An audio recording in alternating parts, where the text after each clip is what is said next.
Hi there, my name is Trevor McFarland. I'm a graduate student from the Auburn University School of Nursing. Today I'd like to talk to you about viral upper respiratory infections, or viral URIs.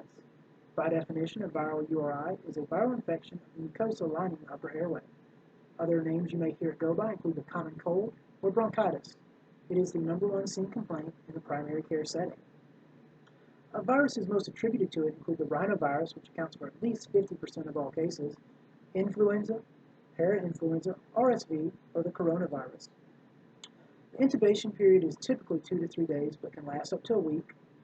Viral shedding can last up to 2 to 3 weeks, and symptom peak is usually 3 to 5 days. Patients most at risk include elderly, children, patients that are already immunocompromised, those with chronic medical conditions such as asthma, CHF, or COPD, those that use poor hand hygiene, those that smoke, people that are in crowded populations, and even stress can put you at risk. Signs and symptoms include sneezing, nasal congestion or nasal drainage, cough, which can be productive or non-productive, eye burning, increased tear production, general malaise, body aches, and possibly even fever.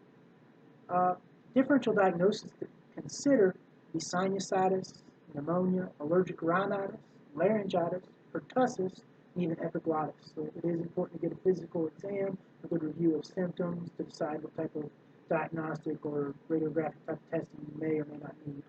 Important questions to ask would be how long have you had your symptoms? We want to catch this early, and with the viral URI, we're wanting to see it more as an acute thing. We're not wanting to see several week history or month history, 2-month history.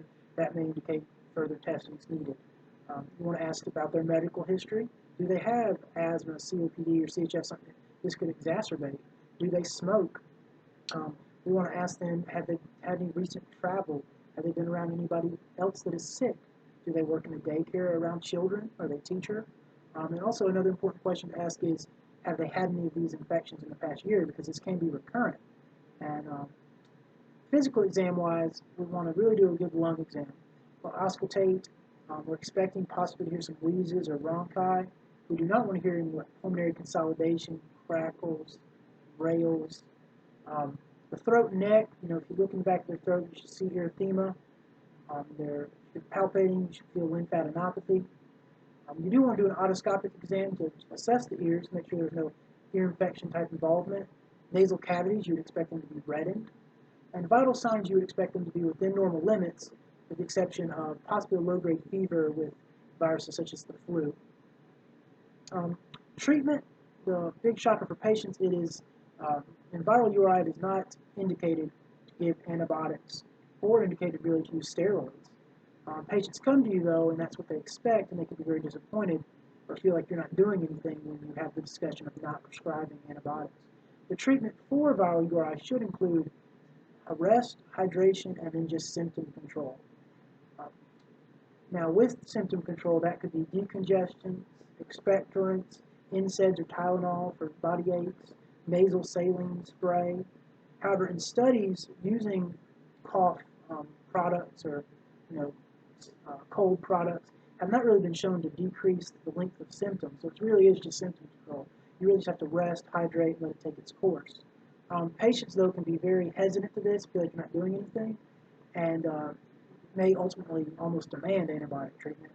It has been shown if you can talk the patient into a staggered approach, as in calling in a prescription, but having where the patient would only pick it up 2 to 3 days after being seen, if still having symptoms, that has been shown to decrease antibiotic abuse or overuse by up to 40%. It is very important to have a discussion with these patients about why you're not prescribing the antibiotic. It's not indicated, it's not going to help, and it only really is driving up healthcare costs and creating more drug-resistant bacteria. As regards to the steroid shot, you can discuss with them. A lot of patients just like the initial bump or the feel good that getting the injection gives, but it really does not do anything for the virus. Teaching, want to preach and drive home hand hygiene. That is the most important thing they do. Wash your hands, use hand sanitizer. Avoid being around people that are sick if you can help it. Hydration, rest, we've gone over that. Just the symptom control. Avoid sick populations. Follow up if they're still sick in 2 to 3 weeks. That's when you may look at chest x-ray. That's when you may look at the antibiotics. But really just preaching to these patients the old saying that a common cold lasts 7 days without antibiotics, and a virus lasts 7 days with antibiotics. So it's really the same. And that's really all. Thank you.